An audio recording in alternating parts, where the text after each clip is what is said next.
aims to tackle sexual harassment and, crucially, sexual assault across the healthcare system.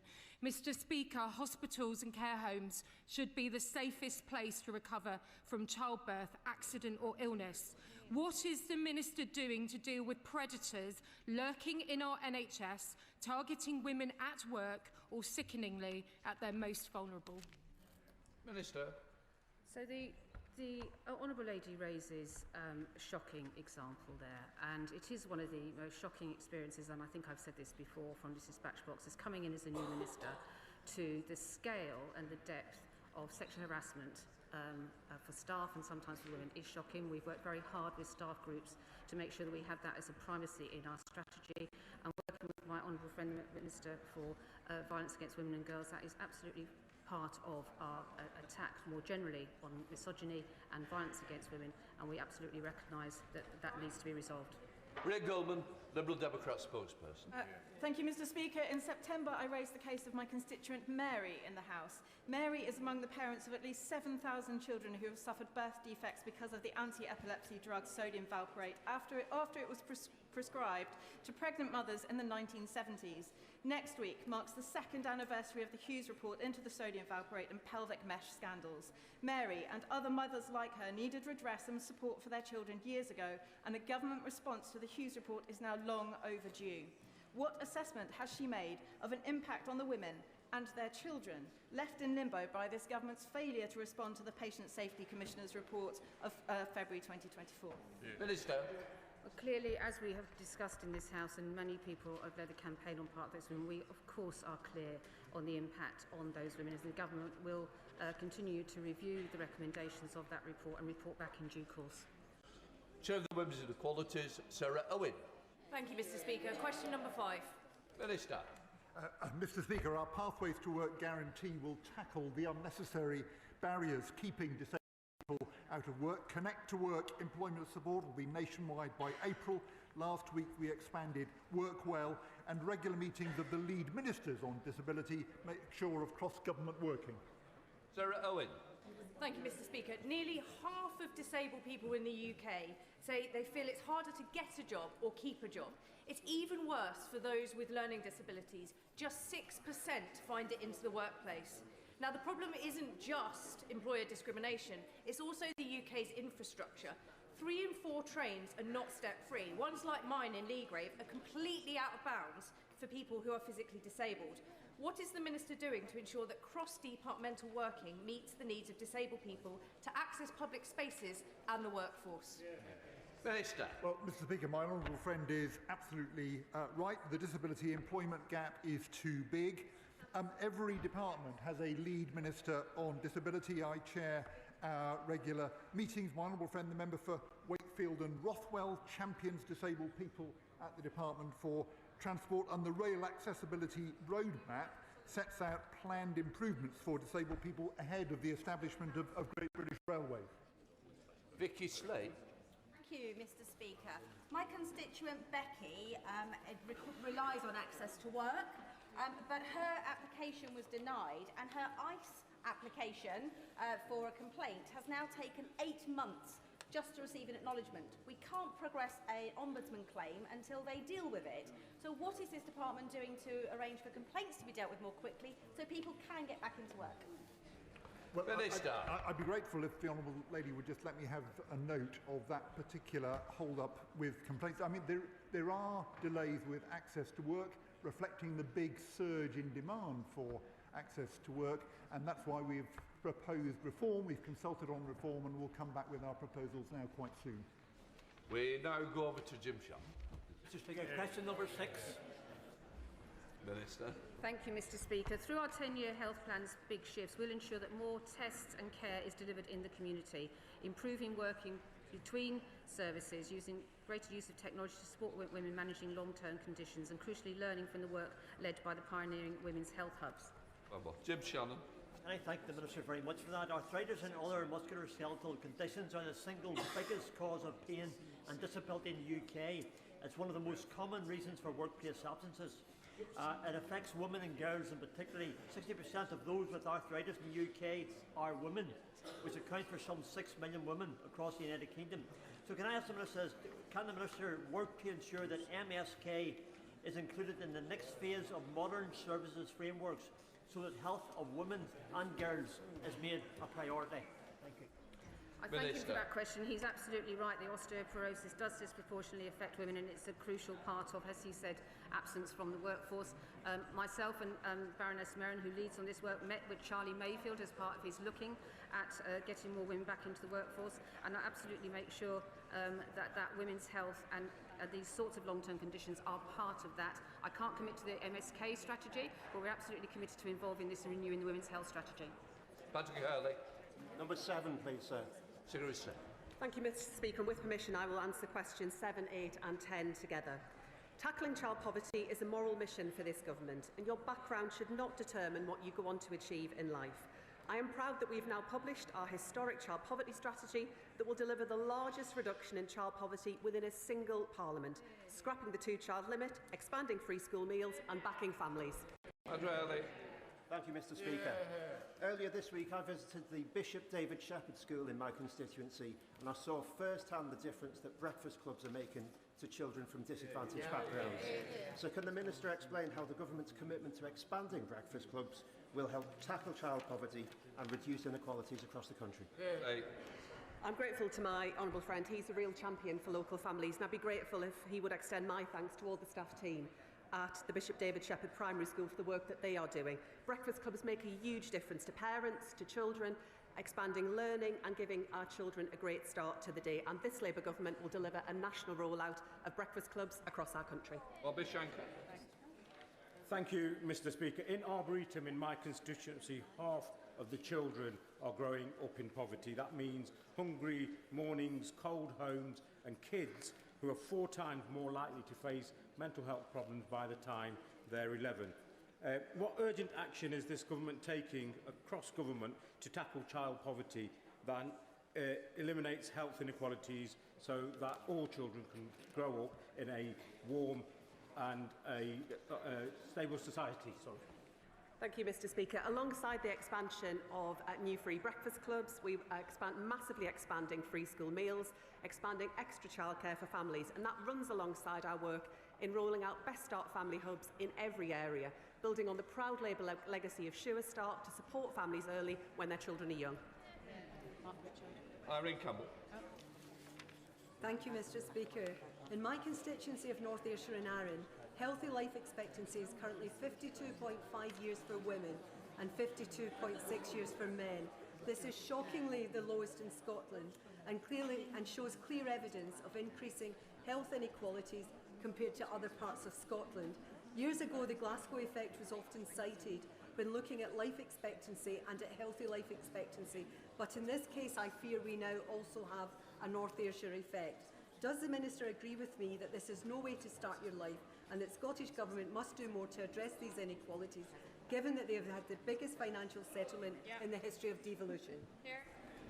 Mr. Speaker, those are truly shocking statistics that my honourable friend shares. I know that she, Anna Sawa and all Scottish Labour colleagues are working to kick out the SNP in May and show them how we can make the NHS fit for the future, running alongside our child poverty strategy, Mr. Speaker, that will lift thousands of children in Scotland out of poverty. That is the difference a Labour government here in Westminster is making in Scotland. The best way out of poverty is through supporting people into work and creating jobs. What assessment has the Minister made with her colleagues on the impact of the crippling national insurance hike her government has had on families with children living in poverty? Mr. Speaker, our child poverty strategy will deliver the biggest reduction in child poverty in any parliament ever. That is the difference a Labour government is making, and she will surely recognise that the majority of children who are in poverty are in working families, people doing the right thing, working hard, and we are determined to support them. We know that poor housing is a serious contributor to children living in poverty, and I've recently heard concerns about social housing providers in my constituency failing to carry out vital repairs to tackle damp and mould, with some even choosing to sell off homes rather than bring them up to the standards of Awab's law because it's too expensive. So what is the government doing across government with its Equalities Department and MHCLG to stop social housing providers from selling off homes and to ensure that every child has access to safe, warm, dry, affordable social housing? I'm grateful to the Honourable Lady for raising that point. Issues around housing were a key feature of the work that we did through the Child Poverty Task Force. It's also work that colleagues right across government are taking up. I'm concerned to hear as to the cases that she raises. If she would like a minister to look into those and provide a response, if she shares some details, I'll make sure that happens. Of course, there is poverty of aspiration, which of course contributes to inequalities, and there are over 100,000 children in looked after care in this country, as you will know, secure homes, children's homes and foster care. Every single one of those children has a skill, an ability, something to contribute to society. So can I ask her to, with her other hat on as Secretary of State for Education, to look at scholarships for looked after children, for those children to develop those skills? Secretary of State. The Honourable Gentleman raises an important area that has been a big focus of the work of the Department for Education around children's social care reform, supporting more families around kinship arrangements, expanding fostering and making sure we're supporting children earlier on to stop that crisis escalation. I'd be happy to discuss further any other ideas that he has. Chilpintols, Douglas McAllister. Number one, please, Mr. Speaker. Mr. Speaker, next week is Race Equality Week, and this week's theme is Change Needs Us All. The Government's Race Equality Engagement Group, chaired by Baroness Lawrence, is ensuring that we are hearing directly from those most affected by race inequality. And Mr. Speaker, yesterday we marked Holocaust Memorial Day, and across this House we remember the 6 million Jewish people murdered by the Nazis. We redouble our efforts to combat prejudice, hatred and anti-Semitism in all its forms. Douglas McAllister. The gender pay gap for full-time employees in Scotland. The gender pay gap for full-time employees in Scotland widened from 2% in 2024 to 3.5% in 2025. It's utterly unacceptable that under the SNP watch, women in Scotland are earning less for the same hours. What can our UK government do to improve matters for women across our country? Mr. Speaker, my honourable friend is right. We do have to narrow that gap, and we're ensuring that large employers, including in the Scottish private sector, will publish a plan to show how they will address the gender pay gap. But of course, I'm proud that along with him, this Labour government is delivering the biggest upgrade in workers' rights in a generation. Secretary of State, Continua. Nurses up and down the country, like the Darlington nurses and Jennifer Mellay, are being hounded and harassed by the NHS simply for recognising that biological sex is real. I'm grateful that the Secretary of State had previously agreed to meet with Jennifer, and I hope she still will, but she takes up the cause of working class women. These are working class women, and they are being abused by people in positions of power. So will she go further? Will she hold accountable people in the NHS, the Nursing and Midwifery Council and in the unions who have harassed and victimised these hard-working nurses? Mr. Speaker, I look forward to meeting with Jennifer soon to discuss her experiences and what more we can do to make sure that women in the NHS are safe at work. I'm determined to ensure that the rights, voices and spaces of women who both work in the NHS and are patients in the NHS are protected. Thank you, Mr. Speaker. In the case of Gorton and Denton, we heard this week that the Muslim vote has decided to endorse the Green Party. This is overt sectarianism in our midst, and we know where we have sectarian politics, conflict and strife follows. Even one of their candidates at the last election was threatened with beheading, but nobody in the Labour Party seems to be able to confront this problem. So will she call it out for what it is, sectarian politics that has no place in Britain? Secretary of State. Mr. Speaker, I'm not aware of what the Right Honourable Lady describes in terms of the particular case. What I can say is that violence, intimidation or harassment has no place in our politics. No political candidate or Member of Parliament should be subject to that kind of experience. What I can also say is I'm very much looking forward to going and campaigning and making the case to the people there. We now come to questions to the Deputy Prime Minister. Annalise Midgley. Question number one, please, Mr. Speaker. Deputy Prime Minister. Mr. Speaker, I've been asked to reply on behalf of the Prime Minister who's visiting China and Japan. Mr. Speaker, yesterday was Holocaust Memorial Day, and for the first time a Holocaust survivor Marla Trivich, addressed Cabinet. I found her testimony profoundly moving, especially having recently visited the Badenoch concentration camp in Poland. We owe it to every survivor and to the 6 million Jewish people murdered in the Holocaust to never forget. We will build a national Holocaust Memorial and Learning Centre next to this Parliament so that the voices of survivors are never forgotten and their courage inspires future generations. Mr. Speaker, I know the thoughts of the whole House will also be with the family and loved ones of Captain Philip Gilbert Maldoni of the 4th Regiment Royal Artillery, who died on Sunday. We will never forget the courage, bravery and sacrifice made for our country by British servicemen and women. This morning I had meetings with ministerial colleagues and others. In addition to my duties in this House, I shall have further such meetings later today. Thank you, Mr. Speaker, and I'd like to associate myself with the remarks of the Deputy Prime Minister on Holocaust Memorial Day and British servicemen. This week, the BBC and Good Morning Britain have reported of the national disgrace of out-of-control waste dumps, and for years, my constituents in Kirby have lived with one. People struggle to breathe, they're sick, they have to live with their windows shut and schools sometimes shut down for days. I've been campaigning on it with our Labour councillors, but the response from the Environment Agency has been slow and ineffective. So will the government work with me to sort this nightmare and stop the Simmons Woods stink? Deputy Prime Minister. I thank my honourable friend. The government will work with her. The situation she describes is unacceptable. People are right to be furious. The Environment Agency are taking action to prevent further dumping, and we're giving them more powers and resources to crack down on fly tipping. I'll make sure that ministers keep her updated of their efforts. And speaking of garbage, Mr. Speaker, I note Reform's spring cleaning of the party opposite is continuing this week. The leader of the opposition says the Conservative Party is full of unwanted rubbish. The public worked that out long ago and got rid of them, Mr. Speaker. Shadow Secretary of State, Andrew Griffiths. Thank you, Mr. Speaker. Can I start by echoing the Deputy Prime Minister's comments about Holocaust Memorial Day? We must never forget. May I also associate this side of the House with the condolences expressed by the Deputy Prime Minister to the family of Captain Philip Gilbert Maldoni.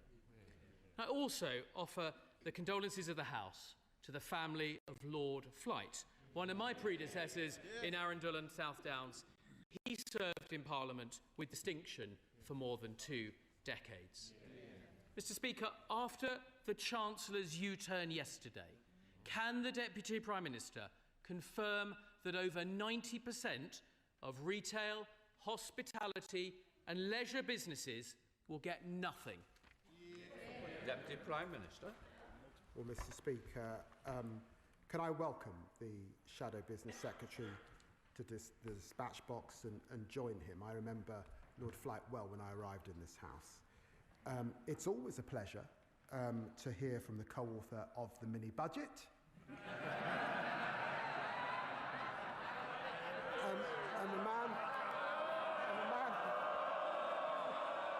And the man who said that Liz Truss has the best plan to deliver for voters. Remember that? Of course, all of us want to see our pubs in good health and to support hospitality. That's why the Chancellor announced a £4 billion package of support. But yesterday, in addition, business rates for pubs and music venues will be cut by 15% this year and frozen for the next 2 years, and we'll review the methodology for valuing pubs in the future. I must say that contrasts with the party opposite, who of course saw 7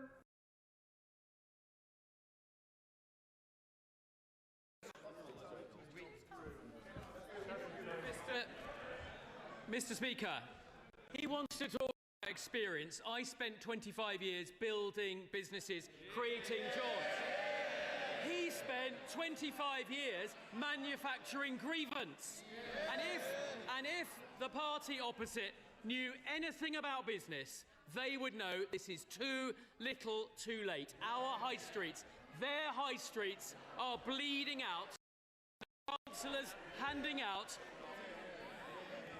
They don't want to hear this, Deputy Speaker. Our high streets are bleeding out, and the Chancellor's handing out a box of sticking plasters. They can't even U-turn properly. Mr. Deputy Speaker, a senior advisor... Mr. Speaker,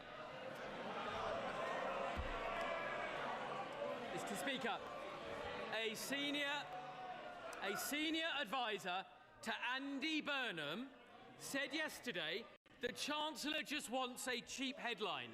Meanwhile, our high streets are being decimated. He's right, isn't he? Deputy Prime Minister. I've got to say, Mr. Speaker, he talks about business. We know what his plan for business is.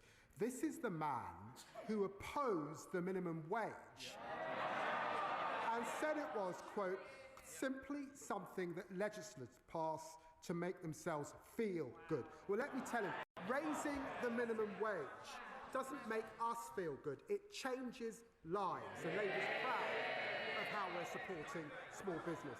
And on small business, creating hospitality zones to cut red tape, greater licensing freedoms, very important, and tackling late payments. All of that supporting business. That's a hard cry to what small business saw before.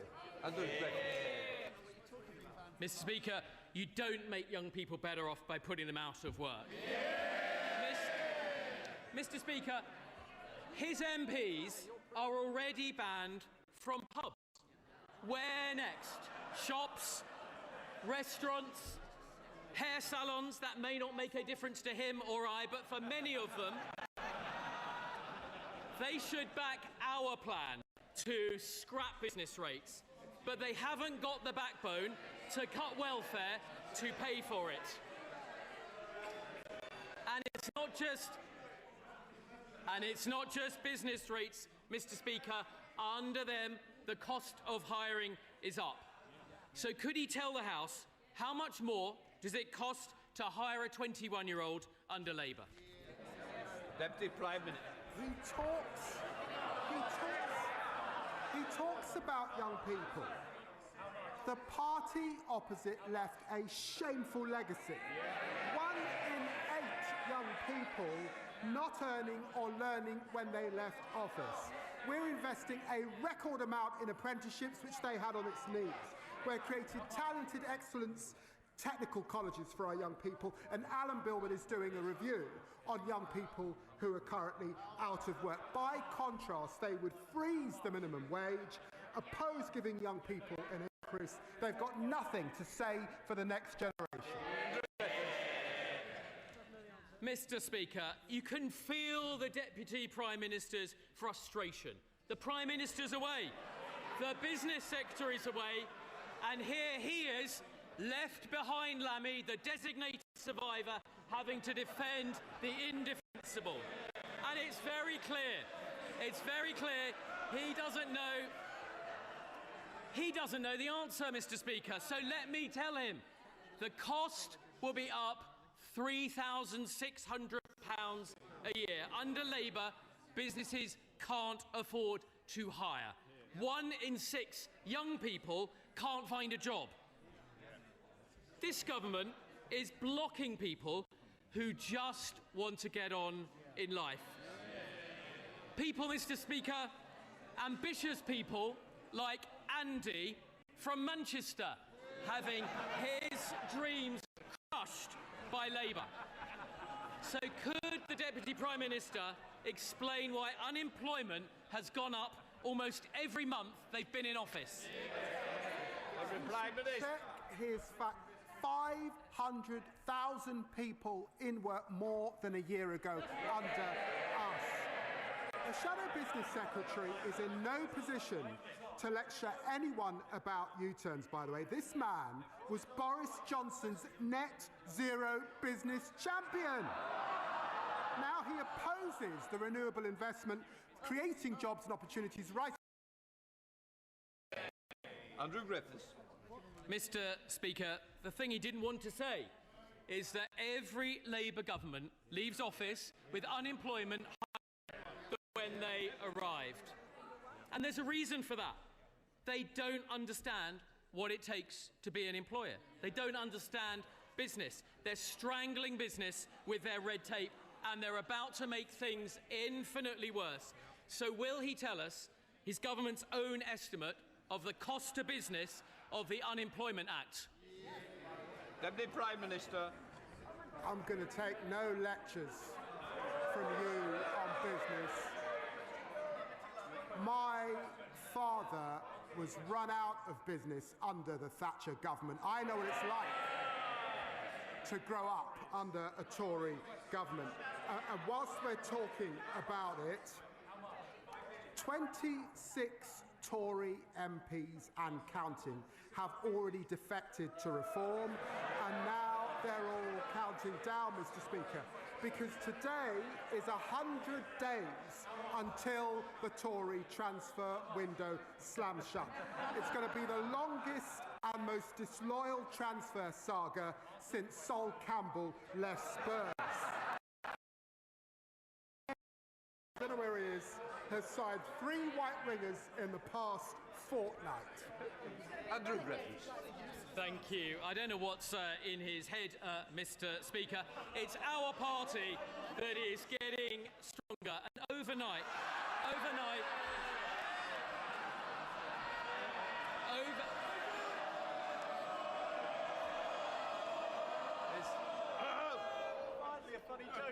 overnight, Mr. Speaker, we learned that the former Deputy Prime Minister has got 80 names.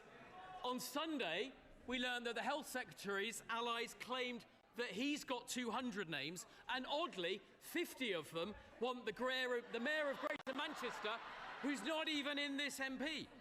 Mr. Speaker, they're supposed to be running the country, and once again, small businesses across this country will see that he didn't answer the question. So I'll tell him, £1 billion a year. That is the burden to businesses of their bill. So there we have it, Mr. Speaker. They've no answers for small business. There's no relief coming. They don't care about high streets. They don't care about hotels, restaurants, farmers, or young people. Won't the Deputy Prime Minister admit what the members behind him are thinking? That it's not the Prime Minister going to China that's the problem, it's the fear that he might come back. Deputy Prime Minister. Mr. Speaker, he's not going to get this gig again, is he? Let's face it.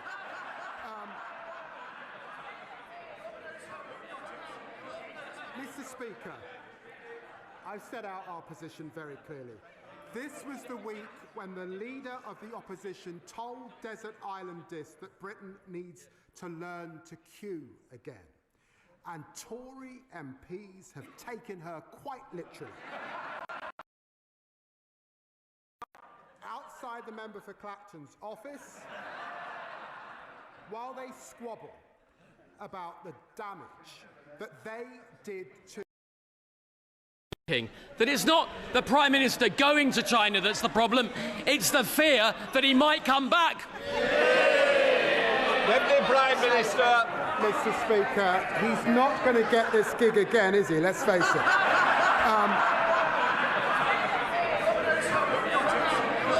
Mr. Speaker, I've set out our position very clearly. This was the week when the leader of the opposition told Desert Island Disc that Britain needs to learn to queue again. And Tory MPs have taken her quite literally.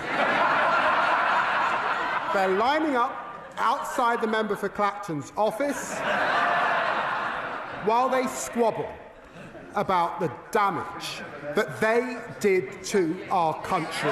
Labour this week is capping ground rents, cutting the cost of living and rebuilding our public services.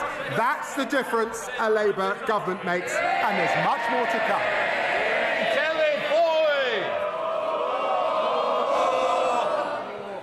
Mr. Speaker, Elmore's Hall School is a fantastic multi-site provision supporting over 200 of County Durham's vulnerable young people with social, emotional and mental health difficulties. Their PAC site in Durham caters for 20 key Stage 4 pupils, but SAN provision in Durham is at crisis point. With an extra school site and PAC extension, Elmore could offer more young people opportunities to thrive locally, saving thousands in costs for alternative provision and taxis. Will the Deputy Prime Minister arrange for the DFE Minister to visit the PAC site? And will they work with me to support the urgent need for additional school facilities and PAC accommodation so young people in Durham can access the education they deserve closer to home? Deputy Prime Minister.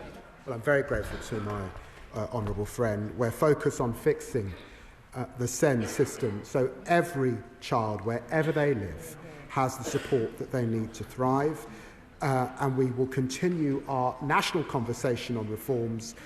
We're also boosting investment into SEND. That includes 200 million to roll out more training for teachers and over 100 million for Durham County Council. I'm sure a minister would be happy to meet with my honourable friend and visit the site at the earliest opportunity. Deputy Leader of the Liberal Democrats, Daisy Cooper. Thank you, Mr. Speaker. On behalf of my party, may I join with the Deputy Prime Minister in marking Holocaust Memorial Day, We Will Not Forget, and also honouring the service of Captain Philip Gilbert Muldowney, who died on Sunday.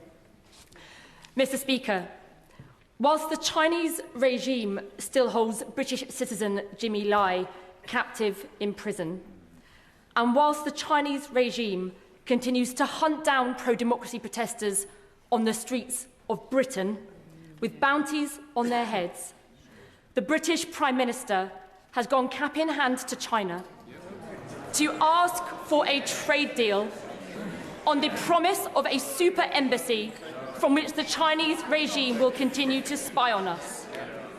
The Chinese regime remains undeterred in its illegal actions against the UK and our citizens. So can I ask the Deputy Prime Minister to name one single consequence that the Chinese regime will face if they do not stop their campaign of espionage and repression? Deputy Prime Minister. Well, Mr. Speaker, China matters, and ignoring them would be a dereliction of duty. We will build a consistent, long-term and strategic approach grounded in reality. I set that out in the China audit statement I made a few months ago, and that is what our allies do. President Trump, Macron, Chancellor Merz, Prime Minister Carney, all are visiting and engaging. We'll cooperate where we can, and I'm sure in areas like climate, she would expect us to cooperate, and we will challenge in areas where we disagree. That's the way that we deliver for the public of this country. Daisy Cooper. Thank you, Mr. Speaker. I note the Deputy Prime Minister could not name one single consequence if the Chinese do not stop their espionage and repression. Mr. Speaker,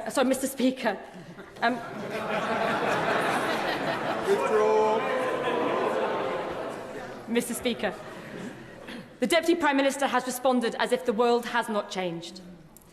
With Russia waging war in Europe, with the Chinese hunting protesters and pro-democracy protesters on our streets, and with President Trump undermining NATO and the rules-based order which keeps us safe, we have got to act with urgency to strengthen our alliances with trusted allies in Europe and the Commonwealth, and we have got to ramp up defence spending now.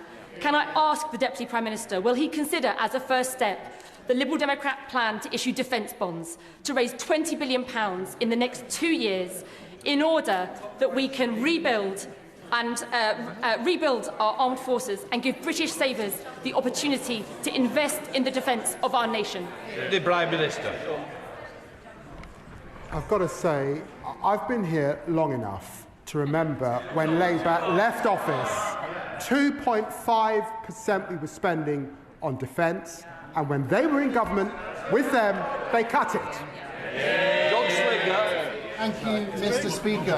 Does the Deputy Prime Minister agree with me that the good work of this Labour government to get the NHS back on its feet with waiting lists down, including by 2,400 in my constituency, ambulance waits down, and prescription charges frozen, could be put at risk by Reform UK, as confirmed at the weekend, when the last but one defector, the honourable member for Romford, when asked about a private health insurance system, said, "I don't object to that."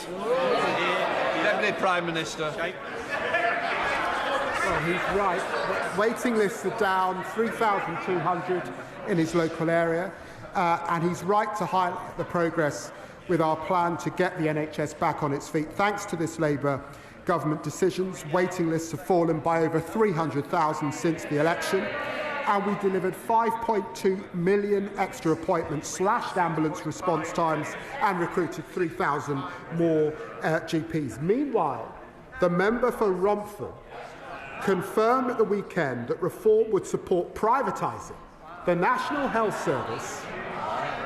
Labour will never let it happen. Trusted with our National Health Service. Mr. Speaker, this week marks 2 years from the attempted great deception of the former government and the DUP that the Irish Sea border was gone. No checks, no paperwork was the strapline. And yet within the first few months of this new year alone, we've had imposed a veterinary medicine border, and we've had a ban on new GB cars being sold in Northern Ireland.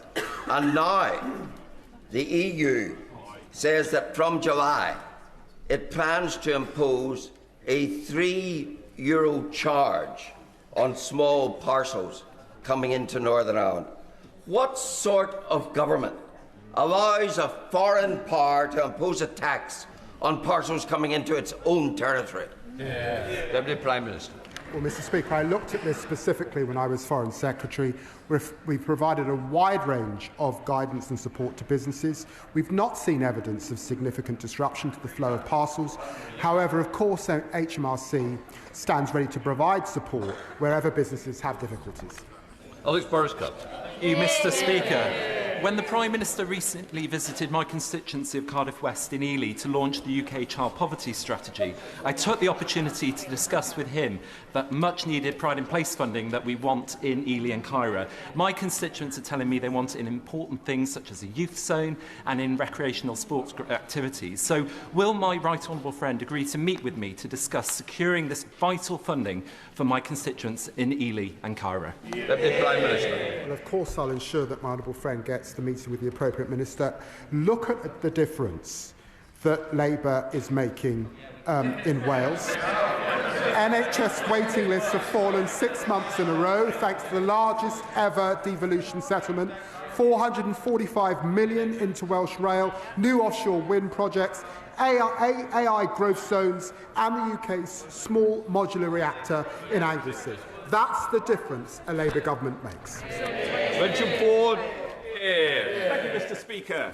The Met Office reports that climate change is driving wetter winters.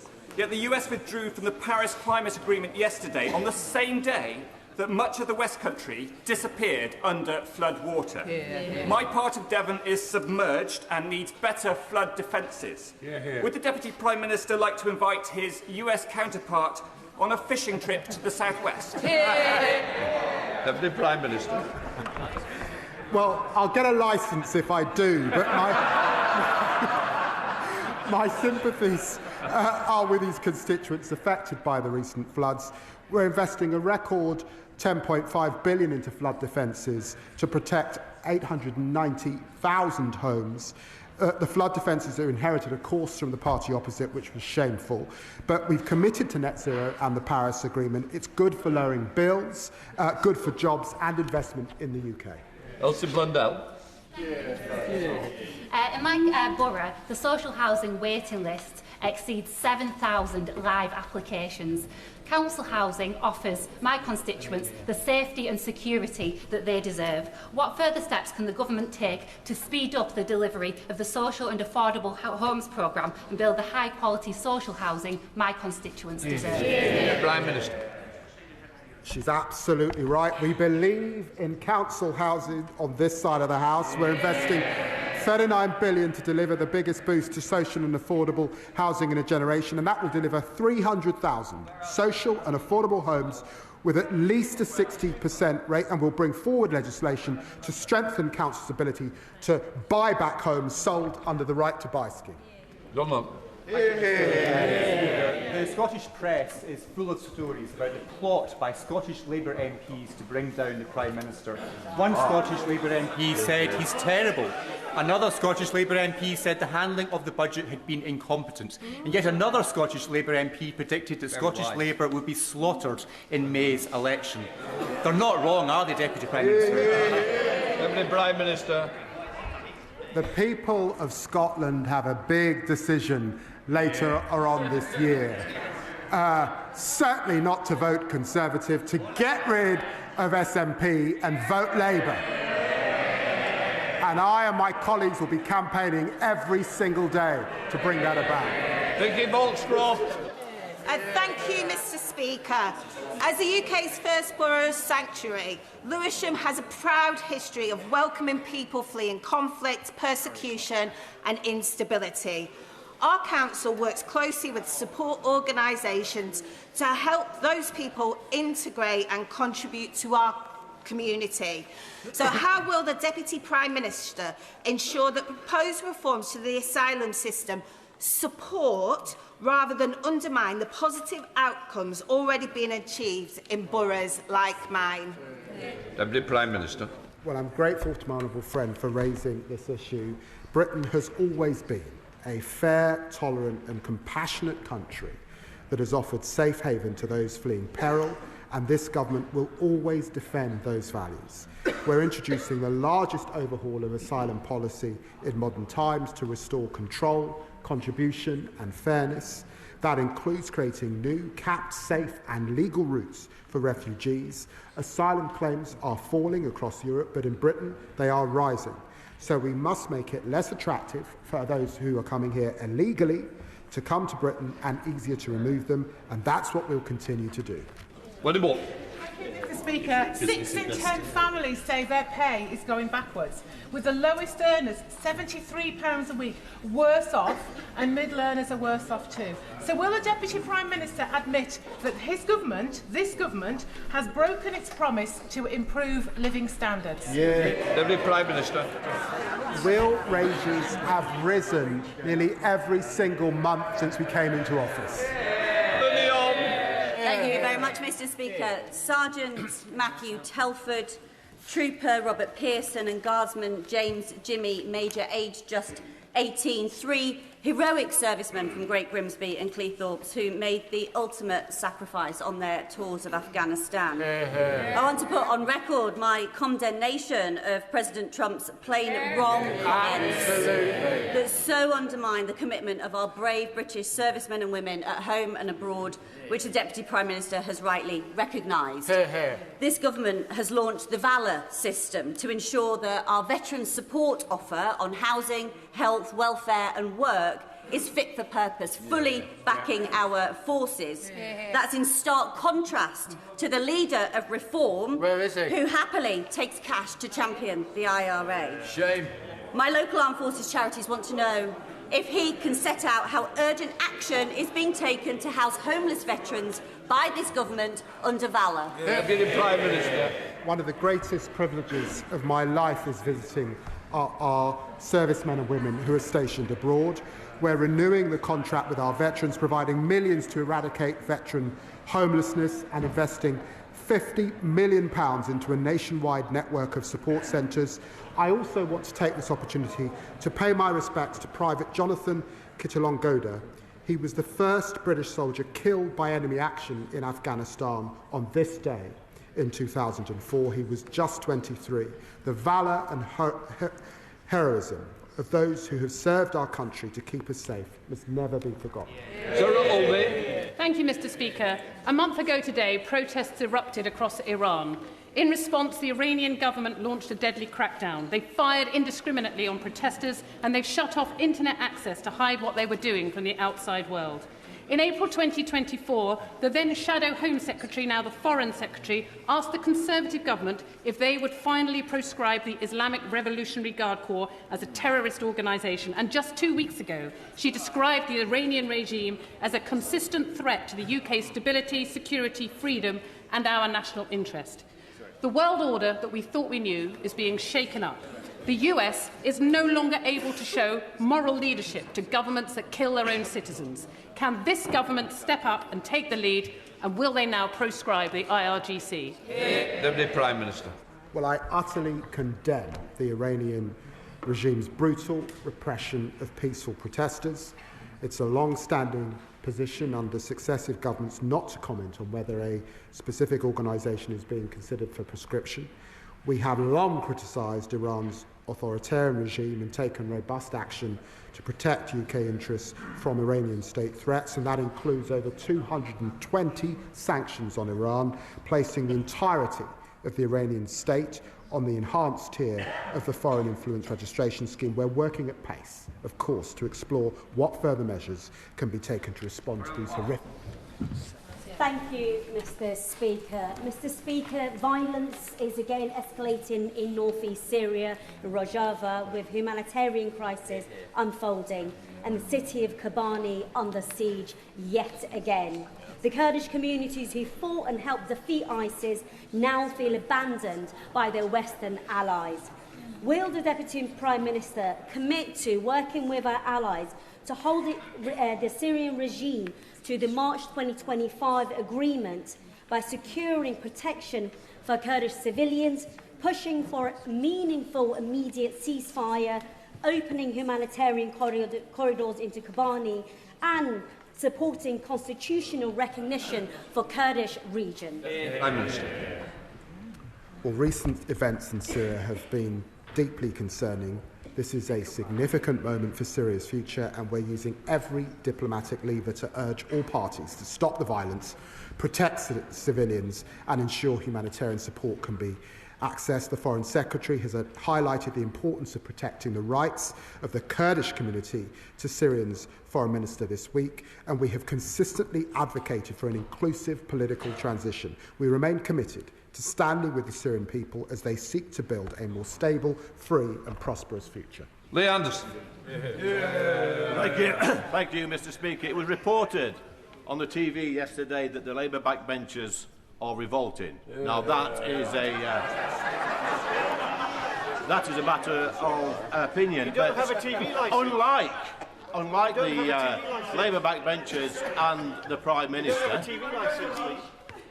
Unlike the Labour backbenchers and the Prime Minister. He doesn't have a TV licence. I mean, keep going. Where's your TV licence? Hi. Well, order. I think one have to get up. One of us is going to sit down. It's not going to be me. Who was the person that was speaking out then? If you haven't got the guts to admit to shouting somebody down, leave the chamber. Lee Anderson. Thank you, Mr. Speaker. Unlike the Prime Minister of our country, I've never been thrown out or barred from a pub, and after yesterday's disastrous announcement to save our pubs, there's no wonder he's cleared off to China. But I've got one question for the Deputy Prime Minister.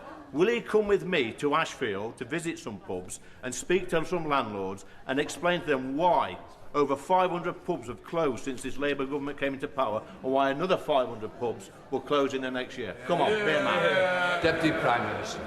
Well, Mr. Speaker, I think I once campaigned with the honourable gentleman who was a member of the Labour Party. And it's been said of him that when he left, he enhanced the IQ of the Labour Party and the IQ of the party that he went to. I wondered what job the honourable member is pitching for on Reform's shadow cabinet. They've got Nadeem Zahawi to advise on tax, the member for Newark to open up the borders. Now they need Liz Truss to crash the economy. Ian Byrne. Thank you, Mr. Speaker, and I hope you get well soon. Lydia Jakeman is 19 years of age and has been given a devastating diagnosis of motor neurone disease. When she was told she has a very rare form of the disease that can be treated with a groundbreaking new drug called tofersen, her family were given hope. they have since discovered that while the drug has been made available to the NHS free of charge, a local trust has declined to deliver it. This afternoon, a family will be arriving at Downing Street, having walked from Southampton to highlight this injustice. Will the Deputy Prime Minister work with me, MPs from across the House, the Department of Health and Social Care Ministers, as well as NHS bosses, to deliver fair access to Tofferson for all living with this rare form of motor neuron disease? Deputy Prime Minister. Well, can I say to my honourable friend that I'm sorry to hear about those that are waiting for this treatment, and of course I will ensure that he gets the appropriate meeting with the relevant minister. James Badenoch. GR Car is a business in Burnt Mills in my constituency in Basildon, with over half a century of experience in steel manufacturing and fabrication. It is exactly the kind of medium-sized business that builds this country and we should be championing. Following my visit to them last week, I was disturbed to find out that many of our contracts from our flagship deals in Teesside and in our nuclear programmes go offshore, such as the 7,000-tonne order for steel to China and the 200-plus kilometres of fabricated pipework to Germany. This is exactly the kind of investment that should be done in the UK. So how does sending offshore play into their growth plans? Deputy Prime Minister. Well, the honourable gentleman will remember that we stepped in to save British Steel and we committed up to £2.5 billion to rebuild the sector, and we'll publish a steel strategy setting out how we're going to achieve that shortly. The British Industry Supercharger will also bring down energy costs for strategically important UK industries. Patricia Ferguson. Thank you, Mr Speaker. At a time when this government is promoting a duty of candour to ensure all public servants, including ministers, should have a legal duty to act with transparency and frankness, and when the Scottish Government has indicated it hopes that legislation will apply there too, does the Deputy Prime Minister support calls for the current First Minister, a former First Minister and a former Health Minister to appear before the inquiry into the deaths of adults and children as a result of contaminated water at the Queen Elizabeth University Hospital in Glasgow? A scandal widely thought to be the worst since devolution began. Deputy Prime Minister. Well, my honourable friend is right to raise this serious matter. It's a scandal, one of the worst failures in modern Scottish public life. The SNP government must acknowledge the grave failures at Queen Elizabeth Hospital. When whistleblowers raised serious failings, SNP ministers sided with the Health Board and dismissed families who went through tragic circumstances. That should be condemned as wholly unacceptable, and there's no clear example of why Scotland needs change with Anna Sarwar. The UK's nuclear deterrent has kept this country safe for over 5 decades, and as the Deputy Prime Minister will know, it's operationally independent, but it still relies on US defence supply chains. Given the shaking of traditional alliances, could the Deputy Prime Minister reassure the House and the country that the UK has sufficient stockpiles of the component parts of the D5 Triton II missiles that the nuclear submarines have, and ensure that the supply chain remains resilient and is able to cope with any change in the White House, whether positive or negative? Deputy Prime Minister. He raises an important issue, and it's why I was pleased to work with the Defence Secretary on the Strategic Defence Review, and that we're investing £270 billion over this Parliament into defence. I think so. Thank you, Mr Speaker. I know that the Deputy Prime Minister takes a deep interest in Uganda. 2 weeks ago, there was a sham election. People prevented from voting. Government officials stuffed the ballot boxes. Now the military is pursuing Bobi Wine, the leader of the opposition, with deadly intent. I'm gravely concerned about Bobi, opposition activists and British citizens in Uganda. What can we do to safeguard those people and ensure that we don't see violence and bloodshed on the streets of Uganda? Deputy Prime. Well, I was very grateful to meet with Bobi Wine and him when I was Shadow Foreign Secretary. We call for peaceful and credible elections. This dispute must be resolved peacefully and legally. Opposition candidates must be able to campaign freely. and of course we will continue to make representations forcefully. Bob Blackman, final question. Thank you, Mr. Speaker. And I join the Deputy Prime Minister in commemorating Holocaust Memorial Day. But unbelievably, Palestinian Pulse, an organisation, plan a protest outside Parliament today entitled "Confront Power in Parliament, an anti-Zionist rally." Now, the Jewish population of our country have had to put up with weekly protests in our towns and cities since the 7th of October 2023. Now we have Jewish businesses and restaurants having protests outside, trying to close them down. The chants are anti-Semitic. The meaning behind them is anti-Semitic. Well said, please. And we see where it leads. The massacre on Bondi Beach, what happened in the United States, and unbelievably, 2 of our Jewish population being murdered in Manchester. Now, Lord MacDonald's review is going to obviously look at this. But the Jewish population of this country do not have 2 years to wait before this hatred is extinguished.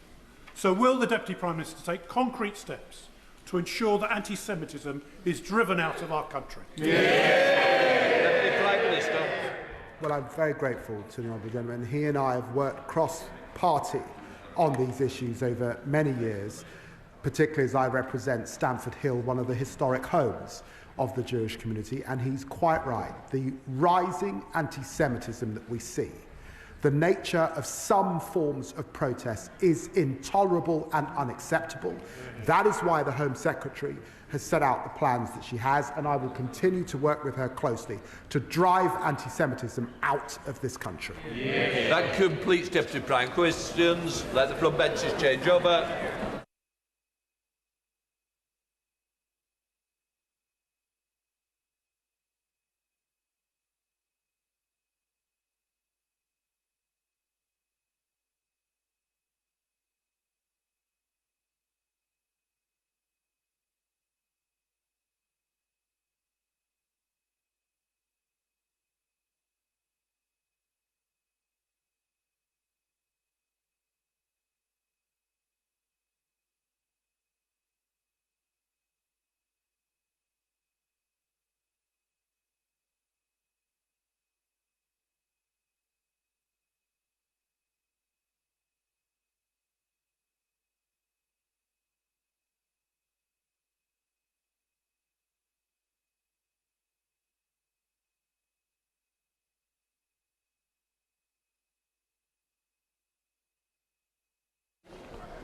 Presentations, bills. Peter Bedford. Local Government Reorganisation Requirement for Referendum Bill. Second reading what day? Friday the 27th of February. Friday the 27th of February. Thank you. Right, we now come to the next presentation of bills. Joyce Babaranda. Hello, Joyce. Armed Forces Compensation Scheme and War Pension Scheme Report Bill. Second reading what day? Friday the 27th of February. Friday the 27th of February. Well.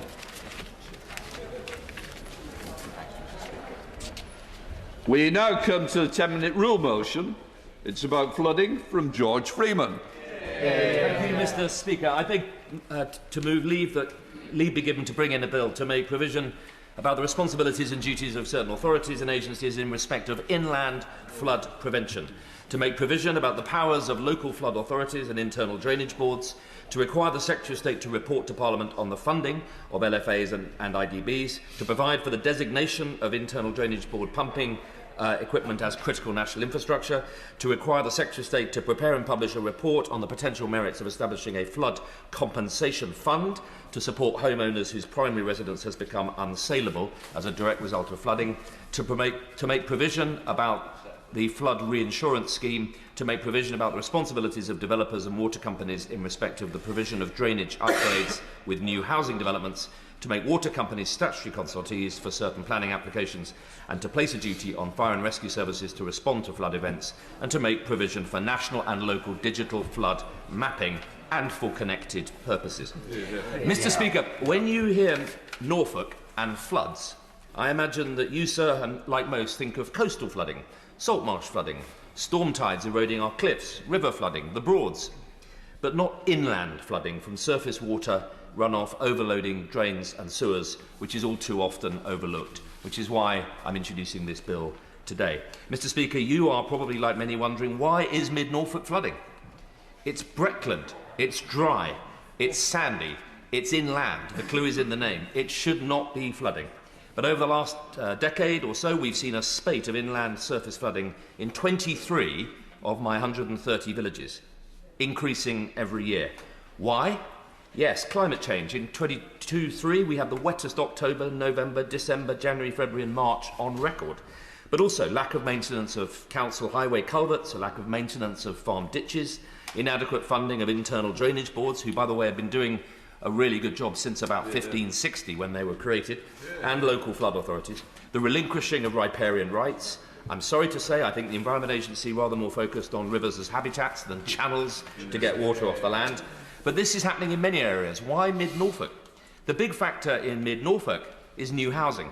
Along the A11 corridor in the last 10-15 years, we've seen 5,000 houses at Thetford, 5,000 houses at Attleborough, 3,000 at Windham, 1,000 at Silfield, a 5,000 house new town planned at Snetterton, and in commuter villages like Yaxham, Mattershall and Ellingham, big national developers and their agents like Gladman Homes abusing the 5-year land supply to land bank and then dump massive commuter housing estates on the outskirts of towns and villages without proper infrastructure investment, against the wishes of the local council, local plan and communities who are too often powerless.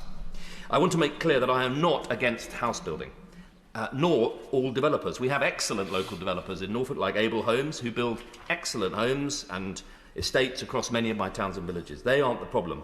The problem is the rush to dump massive commuter estates on the outskirts of towns and villages and the scale of new housing without adequate infrastructure investment. In 2020, my eyes were fully open to the scale of this when I spent that Christmas week helping residents in my villages clear out sewage water from their houses, get on the telephone lines and try and get Anglia Water to get tankers to pump out the villages. That continued, and in 2023, Mill Lane, Attleborough was hit by a significant flooding event affecting 100 homes. Spare a thought, please, for Lynn and Hans Short, who live next to the culvert, which was, by the way, wrongly installed by Anglia Water before they handed over the riparian responsibilities. Lynn and Hans have been flooded 4 out of the last 5 years. And that's why I've set up the Mid-Norfolk Flood Partnership, worked with the County Council to set up the Norfolk Strategic Flood Alliance, ably led by Henry Cater and Fiona Johnston, convened our first Norfolk Flood Summit last year, and established and supported local flood action groups. My first instinct was not to come to Parliament or Government for help, but to lead locally. But what has become very clear, not least through the case of Mill Lane, Attleborough, a case study where a culvert was built under the river, inappropriately blocked with a grill that was never properly checked and enforced. It's at the wrong angle, it piles up waste, flooding the houses next to it. We ended up having to put together a multi-agency task force. We removed 30 tonnes of debris from the whole river. There was an illegal housing development lower down the watercourse, inappropriate development, and a lack of catchment work all the way through. It was a huge multi-agency project. But this is happening all over the country. Norfolk is only 6 out of the top 10 inland flood counties. And that's why I think, Mr. Speaker, there are 4 new flooding APPGs in this new Parliament. MPs across the House recognise it. And with new house building targets, 1.5 million homes in the next 3 years, this is only going to get more serious. I pay tribute to the new Flood Minister, who I see is on her seat, Peter Bonfield, for his flood review, and I welcome the CSR funding announcement of £2.6 billion for flood and coastal erosion management to protect 65,000 homes. The insurance sector tell us 18 million homes are at risk, 1 in 4 over the next 10-15 years. And this flooding is costing $66 billion a year to the economy. We won't solve this problem unless we really deal with the fundamental, structural, systemic problems causing the misery and chaos around the country. Inland flooding often overlooked as funding goes to the higher profile coastal rivers, towns and cities. Serious lack of clear responsibilities. Mr. Speaker, there are over 30 agencies in Norfolk alone who have responsibility for flooding. The disempowering of local bodies such as the internal drainage boards, local flood authorities with no power or funding, continue building on floodplains without adequate infrastructure, no enforceable requirement to upgrade pre-existing drainage, no funding for those drainage upgrades because most Section 106 money goes on important local services, residents in district council areas with IDB flooding seeing their service funding cuts, tons of data but no proper mapping of where and when these floods are likely to happen. We have the technology and the data to do it. We don't use it. The vital flood re-scheme, limited in time and scope and set to expire, and an insurance, mortgage and saleability time bomb in our housing market. And nothing, sadly, in the recent planning bill, despite multiple amendments, including from the other House. So this bill that I'm introducing today has been designed with and around the advice of frontline bodies to tackle the practical reality of flood prevention in 4 key areas: responsibilities, funding, planning, and national and local data and flood mapping. I've developed it in a spirit of non-partisan practical politics to help and embolden the Minister to take this opportunity to make the key reforms essential to avoid a growing crisis worsening to calamitous levels. I want to thank the many agencies and organisations in the water sector who've helped, in particular local residents Liz Witcher in Watton, Hans and Lynn in Attleborough and many others too numerous to mention. My councillors, agencies like the Norfolk Flood Alliance and Aviva, a great local Norfolk insurance business on the front line of this crisis.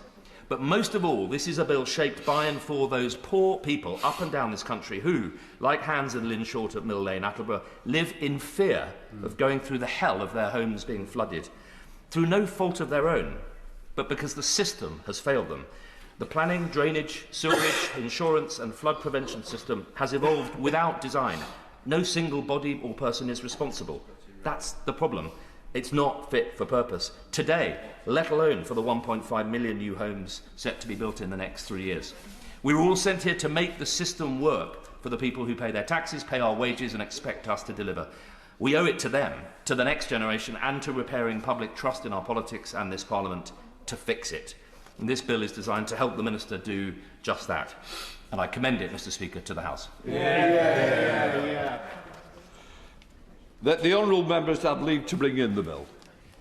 The question is that the honourable member have leave to bring in the bill.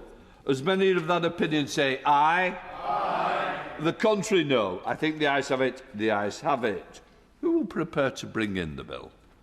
Myself, sir, and Mr Nick Timothy, Mr Jerome Mayhew, Mr James Wilde, Mr Lee Pincher, Ms Helen Morgan, Mr Ross Savage, Mr Steph Acrone, Mr Adrian Ramsey, Mr Blake Stevenson, Mr Ben Spencer, and myself, sir.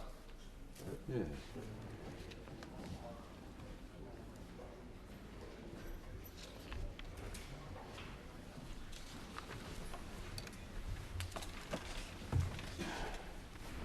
George Freeman.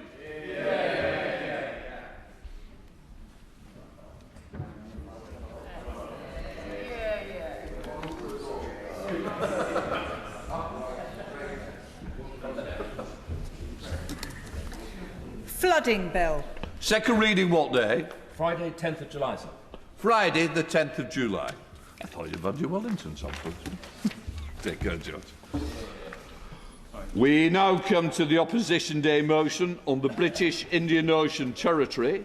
I inform the House that I have not selected the amendment.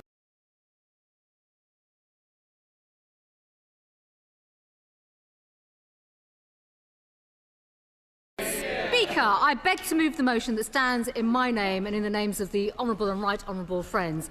Mr Speaker, Labour's £35 billion Chagos surrender deal is falling apart every single day. Yeah. And it's high time that the Prime Minister tore up this atrocious surrender treaty and put Britain's interests and our defence first and our security first and Britain's hard-pressed taxpayers first. This side of the House has made it clear from day one at every opportunity to expose the deceit, falsehoods and foolishness of the approach taken by Labour. Whether it's on international law arguments, the defence and security arguments, the costs arguments, the important self-determination arguments of the Chagosian people standing up for their rights, and of course the environmental arguments. It has been Conservatives on this side of the House standing up for Britain's national interests and have unequivocally opposed this surrender treaty. I will give way. Throw for tomorrow, honourable friend, and building on what she just said there, is she not shocked that most Labour MPs cannot be bothered to turn up for this debate?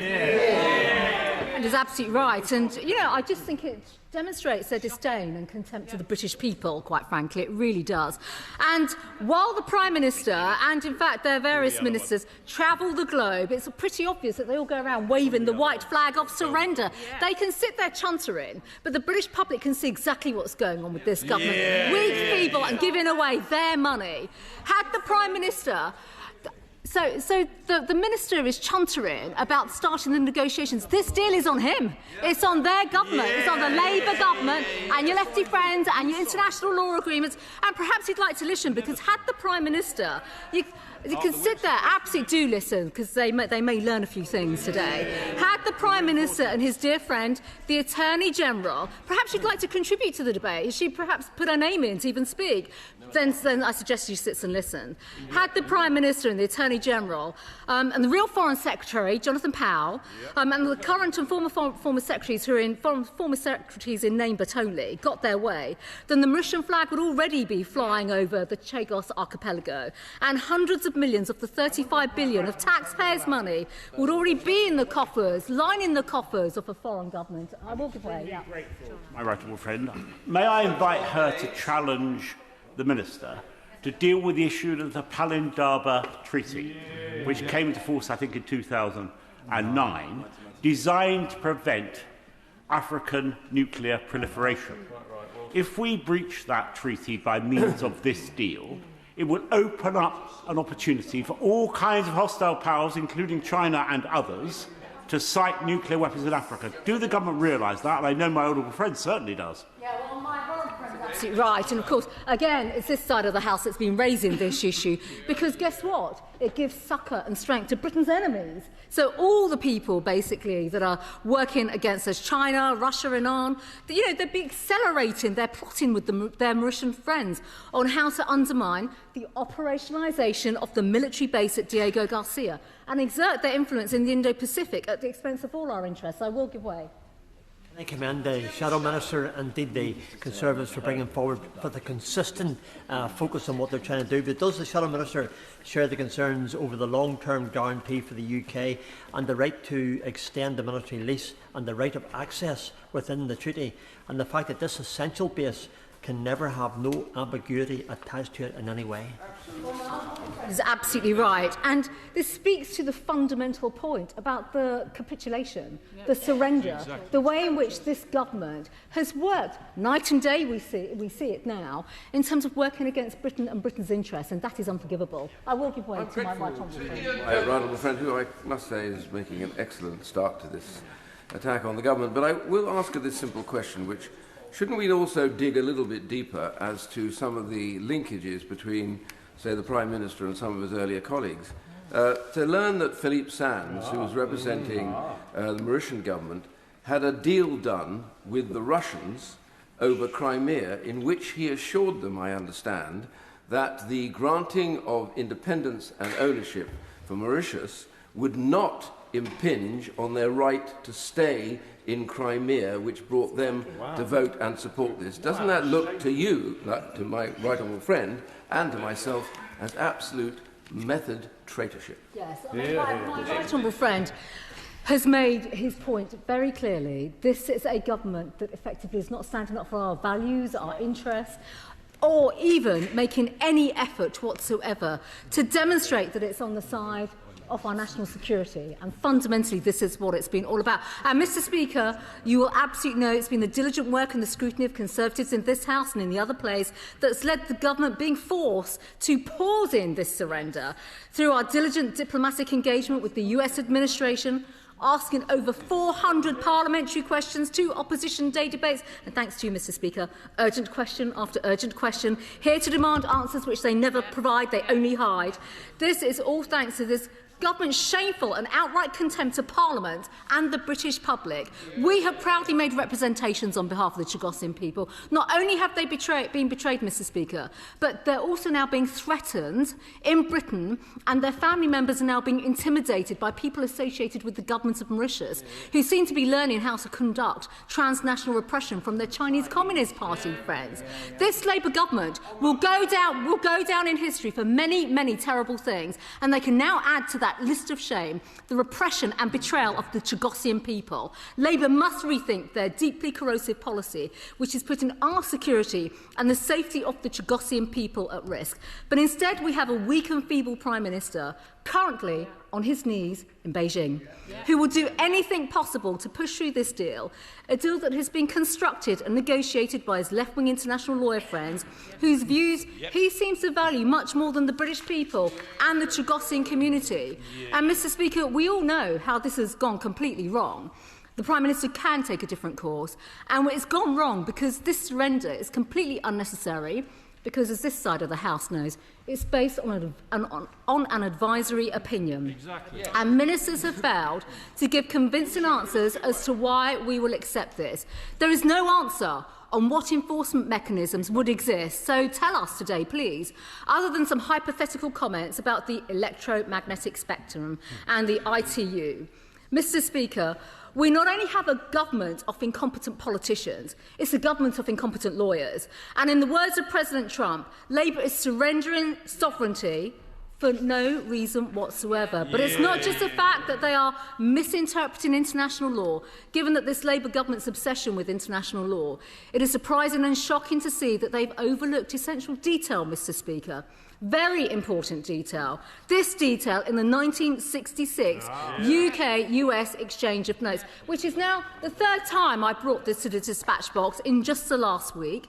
The 1966 treaty with the USA, which establishes the military base on Diego Garcia. And it states, for the avoidance of any doubt in this House, or even any ignorance on behalf of the benches opposite, the territory, and that's the whole of the British Indian Ocean Territory, shall remain under British sovereignty. Subject to the provision as set out below, the islands, that's all of the Chagos Islands, not just Diego Garcia, shall be made available to meet the needs of both governments for defence. This is a legally binding treaty between the United Kingdom and the United States of America regarding the British Indian Ocean Territory, and any attempt for the UK to surrender sovereignty over Biot violates international law. And yet, when the government signed and published their treaty on the 22nd of May last year, and then published their surrender bill, there wasn't a single mention of the treaty, in the treaty, or the bill, of any of these explanatory notes, or the need for the exchange of notes. So on Monday, in response to the urgent question, the Minister for the Overseas Territory said, "We have been clear throughout that before the UK can ratify the treaty, we'll need to do the following: pass primary and secondary legislation, update the UK-US agreement, the exchange of notes, and put in place agreements on environment, marine protection, security, migration." But this was not mentioned in any of the documents accompanying the legislation, let alone the treaty. And when we questioned this in both houses, ministers have merely mentioned talks are ongoing to update the UK-US exchange of letters, as the exchange of notes was not even referred to in any of the accompanying documents for the legislation. I think this House deserves an explanation. When did these talks begin? What is the status of these talks? What is the timescale for making changes? Have the Americans raised concerns that the exchange of notes were not part of the original discussions with the US government last year, when the Prime Minister said the US supported the treaty? And why did they try to force through this surrender bill without confirming the future of this exchange of notes?